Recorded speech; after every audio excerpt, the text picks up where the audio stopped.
السلام علیکم پیارے دوستوں، میرے پیارے پاکستانیوں۔ میں اس جس ٹاپک پہ بات کرنا چاہتا ہوں وہ ہے ایف اے ٹی ایف میں پاکستان کی انٹری، اور اس کے بعد ابھی تک پاکستان اس کی گرے لسٹ سے نہیں نکل سکا۔ اب اس میں یہ ایف اے ٹی ایف، یہ تو ہم سب کو پتہ ہے کہ یہ ایک سیاسی قسم کی فارم ہے۔ اس کا اصولوں سے تعلق کم ہی ہے۔ اب یہ سب کچھ بھی نہ کرنے کے باوجود نواز شریف کے دور میں، کیونکہ وہ چلا چانٹا تھا انڈیا کا، اب دیکھا جائے تو اس میں انڈیا امریکہ نے مل کے یہ ساری گیم چلائی ہوئی تھی، یہ اپنا ایجنٹ یہاں بٹھایا ہوا تھا پاکستان میں، نواز شریف کی شکل میں اور پیپلز پارٹی کی شکل میں، کہ جو زرداری وہ بھی انہی کی، وہی کام اس نے کیے تباہی کے جو نواز شریف نے کیے۔ اس نے تو انی ڈال دی نا آ کے کشمیر کے موقف کو، جتنا اس بندے نے نقصان پہنچایا۔ اس کے بعد ہر قسم کی ان لوگوں نے جتنی منی لانڈرنگ کی، جتنے انہوں نے جعلی بینک اکاؤنٹس بنا کے ان کے ذریعے پیسے باہر بھجوائے، ان کو اس وقت ٹھیک تھا، کیونکہ وہ جتنی بھی کسی طرف سے کوئی پیسہ آ رہا تھا وہ سب کا سب واپس باہر انہی کے بینکوں میں جا رہا تھا، وہ سب خوش تھے۔ کہ 2015 میں اتنا شور نہیں تھا ایف اے ٹی ایف کا، لیکن جب اس کی حکومت گئی اور ادھر عمران خان پاور میں آیا، ساتھ ہی لسٹ 27 پوائنٹس کی دے دی گئی کہ اس کو جناب آپ مکمل کریں، کہ اس میں سے پہلے کچھ بھی نہیں کام کیا گیا۔ یہ تو اس بندے کی ہمت ہے اور پاکستانی عوام کی کوششیں ہیں کہ اس کی، اور یا اللہ تعالیٰ کی مدد شامل حال ہے اس کی، کہ اتنی بدترین مخالف اور کرمنل مافیا سیاسی جماعت ہوں، سیاسی جو اس کی مخالف اپوزیشن ہے، اور یہ مولانا فضل الرحمان جیسا ساری دنیا کا پرلے درجے کا کتا بھونکتا پھر رہا ہے اس ملک میں ہر جگہ پہ، پھر بھی پاکستان نے 27 میں سے 21 پوائنٹ حاصل کر لی ہیں۔ انڈیا تو تڑپ کے مر گیا نا، اس کو تو امید تھی کہ اس دفعہ ہم اس کو بلیک لسٹ کرنے میں کامیاب ہو جائیں گے پاکستان کو، لیکن ایف اے ٹی ایف کو جو صدر ہے اس نے لائیو بات کرتے ہوئے انڈین میڈیا کے ساتھ یہ کہہ دیا کہ پاکستان کام کر رہا ہے، ٹھیک چل رہا ہے، اور باقی بھی جو پوائنٹ رہ گئے ہیں 5-6 ان پہ بھی کام ہو چکا ہے، صرف وہ امید ہے ہمیں کہ اگلی ویریفیکیشن تک یا اگلی تصدیق تک وہ بھی مکمل ہو جائیں گے، اور پاکستان ایسے تھوڑی پاکستان کو بلیک لسٹ کیا جا سکتا ہے۔ پاکستان ایک ایٹمی پاور ہے، لیکن انڈیا تو تڑپ رہا ہے نا۔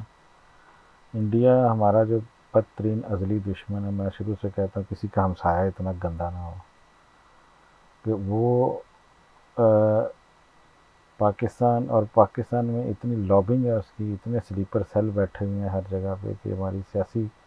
پارلیمنٹ چھوڑو، مجھے تو ڈر لگتا ہے خفیہ ایجنسی اور فوج میں بیٹھے ہوئے ہیں کہ سلیپر سیل، اس لیے تو سلیپر سیل کو ہاتھ نہیں لگا رہے ہیں، اس لیے تو وہ جو مرضی کرتے پھر رہے ہیں۔ یہ اب صحافی کل پرسوں گم ہو گیا ایک اور یہ سارے وہ ہیں جو جیو اور جو سارے مخالف ٹولے والے، میں تو چاہتا ہوں ان کو غائب کر دیں ان کو، لیکن کیا ان پہ کیس نہیں بن سکتے جینوئن لیگل پاکستان کے خلاف جو لکھتے بولتے ہیں، ان کو بجائے خاموشی سے ادھر ادھر کرنے کے اوپر کیس کیوں نہیں بنتے؟ جو حقیقت میں ہیں، یہ نہیں کوئی جھوٹے کیس، پاکستانی ہیں یہ لوگ، لیکن یہ وفادار دوسروں کے ہیں۔ بہرحال بات شروع کی تھی میں نے اس چیز کی کہ ایف اے ٹی ایف سے انشاءاللہ پاکستان فروری میں کافی امید ہے کہ اور زیادہ نکل جائے گا، اور تو دوستوں نے، بھائیوں نے، اور ادھر بیٹھے ہیں خاص طور تو یوٹیوب پہ چند ایک لوگ رہ گئے ہیں جو صحیح بات کرتے ہیں، باقی اتنا سارا میڈیا تو یہ حامد میر جیسے اور آسمہ شرازی جیسے کتوں سے بھر گیا، یہ تو ان کے سرخیل ہیں نا، یہ تو آگے آگے ہیں ہر جگہ پہ۔ تو اس کامیابی پہ میں وزیر اعظم صاحب کو مبارکباد دیتا ہوں، لیکن پھر ان کو یاد کرواؤں گا کہ جب تک آپ ریڈیکل سرجری کی طرف نہیں آئیں گے، اور سب سے پہلے سارے میڈیا کے لائسنس کینسل کر کے ان کی پھر سے تحقیق کروا کے کہ ان کے پیچھے فنڈنگ کہاں سے آ رہی ہے،